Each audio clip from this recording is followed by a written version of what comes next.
John Kelly speaking to the press on Thursday. Tom Brenner, New York Times. John Kelly, President Trump's chief of staff, is grimly suited to addressing the family of a fallen service member. Mr. Kelly, a retired four-star general, is the highest-ranking officer to lose a child in Iraq or Afghanistan. His son, Second Lieutenant Robert Kelly, was killed in Afghanistan in 2010. After more than 40 years with the Marines, Mr. Kelly possesses the gravitas and credibility on matters of military and public service that his boss does not. Which is perhaps why Mr. Trump consulted him for advice on how best to console Myshia Johnson after her husband, Sergeant La David Johnson, was killed under still unexplained circumstances in Niger. Representative Frederica Wilson, a Florida Democrat and family friend, said Mr. Trump had upset Ms. Johnson by seeming to forget her husband's name and by saying, in effect, that Sergeant Johnson knew what he was signing up for. Mr. Trump responded by attacking the Congresswoman and insulting the family, insisting he'd said the right thing. Mr. Kelly then weighed in at a media briefing on Thursday. One might have expected him to bring some dignity to this agonizing and confounding episode, putting things right with remarks chosen with a care for which he is known among his fellow service members.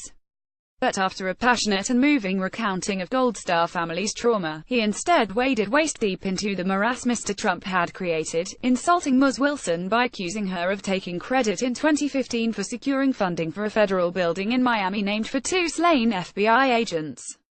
He said she stood up there and all of it and talked about how she was instrumental in getting the funding for that building, and how she took care of her constituents because she got the money, and she just called up President Obama, and on that phone call he gave the money, the $20 million, to build the building. Maybe he simply misremembered what happened that day. We all make mistakes. But a video of the event subsequently showed that Ms. Wilson had made none of the string of boasts that Mr. Kelly put in her mouth. Did Mr. Kelly quickly acknowledge his errors? No.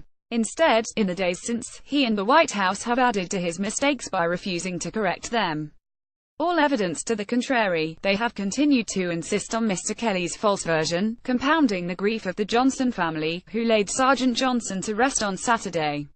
On Thursday, Mr. Kelly said that he was speaking up to defend this maybe last thing that's held sacred in our society, the sacrifice of an American soldier's life on the battlefield. This nation is in crying need of a demonstration of virtue in public life, and Mr. Kelly seemed until now like a man for the job. But he is not honoring Sergeant Johnson's sacrifice by insisting on falsehoods and stretching out this sordid spectacle. A version of this editorial appears in print on October 24, 2017, on page A22 of the New York edition with the headline "Honor the Truth, John Kelly."